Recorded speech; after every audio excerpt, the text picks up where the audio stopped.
108ৰ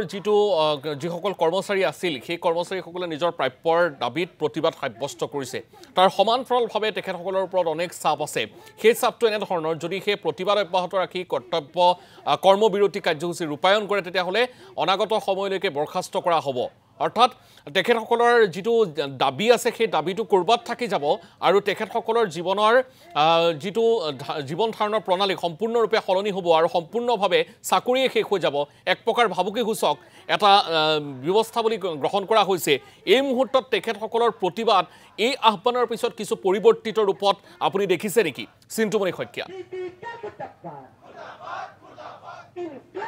নিশ্চয়কৈ চাওক যে জিভিকে এমআৰআই যিধৰণে আচলতে তেওঁলোকৰ প্ৰতি ভাবুকি দিছে সেই ভাবুকিৰ সমান্তৰালকৈ প্ৰতিবাদ তীব্ৰ অব্যাহত ৰাখিছে আজি পুৱাৰ ভাগৰ পৰা এতিয়াই তেওঁলোকে প্ৰতিবাদ কাৰ্যসূচী লৈছে তেওঁলোকে সেই প্ৰতিবাদী কাৰ্যসূচী চলাই গৈছে আপুনি দেখিবলৈ পাব যে যিসকল আচলতে 108 কৰ্মৰত কৰ্মচাৰী তেওঁলোকে এনেধৰণে প্ৰতিবাদ সাব্যস্ত কিন্তু এই মুহূৰ্তটো কৰি আছে এফালে যদি তেওঁলোকক ভাবুকি দিয়া হৈছে আনফালে কিন্তু তেওঁলোকে সেই ভাবুকিক নৎসাত কৰি প্ৰতিবাদ সাব্যস্ত কৰিছে আপুনি দেখিব যে প্ৰাপ্য নাপালে আত্মজাহ দিবলৈ সাজু এনেধৰণে তেওঁলোকে যিসমূহ 108ৰ যিসমূহ তেওঁলোকৰ টি-চাৰ্ট সেই টি-চাৰ্টত এই ধৰণৰ কথা তেওঁলোকে লিখিছে যে আত্মজাহ দিবলৈ তেওঁলোক সাজু যদিহে তেওঁলোকক প্ৰাপ্য ন্যায় অধিকাৰ নিদিয়ে আৰু আটাইতকৈ গুৰুত্বপূৰ্ণ কথাটো কালিৰ দিনটোত আমি দেখুৱাইছিলো যে তেওঁলোকে অৰ্ধ উলংঘ হৈ কি ধৰণে প্ৰতিবাদ সাব্যস্ত কৰিছিল চৰকাৰৰ বিৰুদ্ধে কি ধৰণে তেওঁলোকে মাত মাতিছিল কি ধৰণে ইএমআই জিএমআইৰ বিৰুদ্ধে তেওঁলোকে মাত মাতিছিল সেই কথাবোৰ আমি দেখুৱাইছো তেওঁলোকৰ এই প্ৰতিবাদ যিমান চলি আছে কিন্তু সমান্তৰালকৈ জিভিকে এমআৰআই কিন্তু অধিক কঠোৰ হৈছে আমি কিছু কথা পাতিম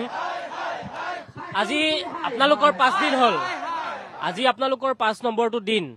আপোনালোকে প্ৰতিবাদ সাব্যস্ত কৰি আছে সমান্তৰালকৈ আপোনালোকৰ সতীৰ্থ একাংশক চাকৰিৰ পৰা টাৰ্মিনেট কৰা হৈছে আৰু জিভিকে এমআৰআই এটা এডভাৰটাইজো দিছে যে তেওঁলোকে আন কাৰোবাক চাকৰিত মকৰল কৰিব ঠিক সমান্তৰালকৈ এই কথাটো কৈছে যদিহে আপোনালোকে আজি আপোনালোকৰ ধৰ্ণা কাৰ্যসূচী সমাপ্ত নকৰে তেতিয়াহ'লে যিখিনি বাকি আছে তেওঁলোকৰো কিন্তু চাকৰি যাব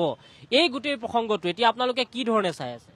প্ৰথম কথা হ'ল কি জিভিকে যিটো কৈছে আজি ডেটটো ডেডলাইন হিচাপে দিছে আমাক যদি আমি ইয়াৰ পৰা নুঠো বা চাকৰিত জইন নকৰোঁ কৰ্মত জইন নকৰোঁ তেতিয়াহ'লে আমাক বৰখাস্ত সম্পূৰ্ণৰূপে বৰখাস্ত কৰাব এই কথাটো তেখেতসকলৰ নিজৰ কথা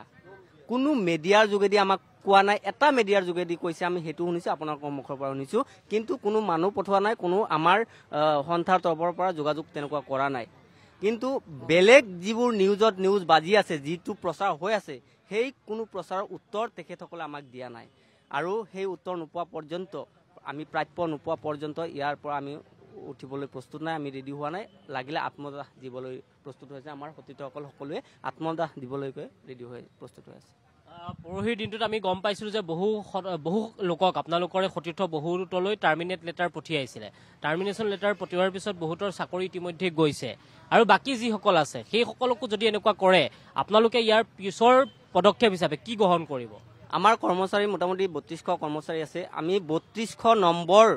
টাৰ্মিনেশ্যন নোপোৱালৈকে আমি ইয়াত ৰৈ থাকিম সকলোকে টাৰ্মিনেশ্যন কৰি দিয়ক আৰু সেয়া টাৰ্মিনেশ্যন ভুৱা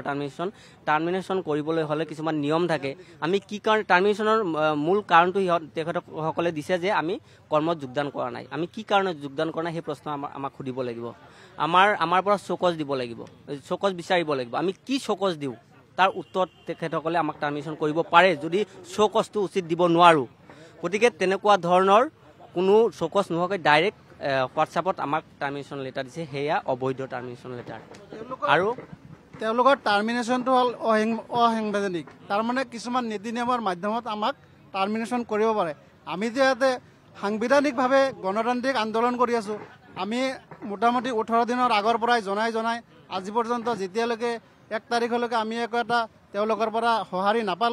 নাপাই পেলাই আমি 1 তাৰিখৰ বাদে ধৰ্ণা কাৰ্যসূচী আৰম্ভ কৰিছোঁ ধৰ্ণা কাৰ্যসূচী আৰম্ভ কৰা কোনে বাধ্য কৰাইছে ইয়াতে চৰকাৰে কৰাইছে NHMে কৰাইছে জিভিকে কৰাইছে কাৰণ আমি সকলোকে মেমৰেণ্ডাম দিয়া আছে যে আমি যদি এইখিনি প্ৰাপ্য আমি নাপাওঁ তেতিয়াহ'লে কিন্তু আমি অনিৰ্দিষ্টকালীন ধৰ্ণা কাৰ্যসূচী আৰম্ভ কৰিম এইখিনি জনোৱাৰ পিছতো আমাক একো গুৰুত্ব দিয়া নাই কালি আপোনালোকে অৰ্ধলংঘ হৈ প্ৰতিবাদ সাব্যস্ত কৰিছে তাৰ পিছতো এই মুহূৰ্তলৈকে কোনো ধৰণৰ উত্তৰ আপোনালোকে লাভ কৰা নাই আপোনালোকৰ লগত কোনো যোগাযোগো কৰা নাই ইয়াৰ পিছত আপোনালোকে কি কৰিব আৰু যদি তেওঁলোকে একোৱে নামানে হয় আমি প্ৰত্যেক দিনে আমাৰ নতুন আমি আন্দোলন কৰি গৈ থাকিম আজি আমাৰ হুৰতাল লৈ আন্দোলন আছে কাইলৈ হয়তো আকৌ বেলেগ পন্থা আছে বা মুণ্ডান হ'ব এনেকৈ আমি সদায় চলাই গৈ থাকিম আমাৰ অলৰেডি আমি একেবাৰে শেষত যদি একো উপায় নাপায় আমি এম্বুলেন্সৰ চকাৰ তলত শুই যাম, আমি নিজকে আত্মহত্যা দিবলৈ সাজু আছোঁ। কাৰণ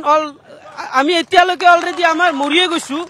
আমাৰ ফেমিলি এতিয়ালৈকে চলিবলৈ একো উপায় নাই। গতিকে আমাক কোনো এতিয়ালৈকে কোম্পানীৰ পৰাই বা আমাক চৰকাৰৰ পৰা এতিয়ালৈকে কোনো গুৰুত্ব দিয়া নাই। চৰকাৰে কয় আমি কোম্পানীৰ মানুহ, কোম্পানী কয় চৰকাৰে পইচা দিলে আমি দিব পাৰিম। গতিকে একেটা কোম্পানী বিভিন্ন ধৰণৰ ষ্টেটত চলি আছে, কিন্তু কিছুমানত 35লৈকে চেলাৰী দিয়ে আৰু 40লৈকে দিয়ে, আৰু আমাৰ ইয়াতে দিয়ে মাত্ৰ 13-14 হাজাৰ। এইটো কেনেকৈ সম্ভৱ? আমাৰ ওচৰৰে মেঘালয় আছে, আমাৰ অসম আৰু মেঘালয় কিমাননো ডিষ্টেঞ্চ, কৰ্ণাটক, কেৰেলা সকলোতে 30+ চেলাৰী, আৰু আমাক 13-14 একে জীৱিকে EMRI,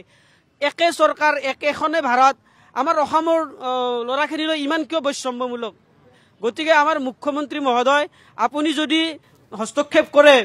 আমাৰ সমস্যাটো সমাধান হ'ব, আৰু যদি নকৰে আমি এতিয়া আমাৰ 700মান ল'ৰা টাৰ্মিনেট কৰিলে, আমাৰ যদি 3000 গোটেই কৰি দিয়ক, আমাৰ আপত্তি নাই। আমি এজন টাৰ্মিনেট উঠাই নোলোৱালৈকে আমি এনেও মানে ডিউটিত যোগদান নকৰোঁ, মাতিলেও নাযাওঁ। আমাৰ যেতিয়ালৈকে সমস্যা সমাধান নহয়, প্ৰয়োজন হ'লে শেষত আমি চকাৰ তলত শুই দিম। আৰু এয়া আছিল তেখেতসকলৰ ক্ষোভ, তেখেতসকলৰ কথা বতৰাখিনিত পৰিস্ফুট হৈছে তেখেতসকলে কেনেধৰণৰ বেদনা অন্তৰত লৈ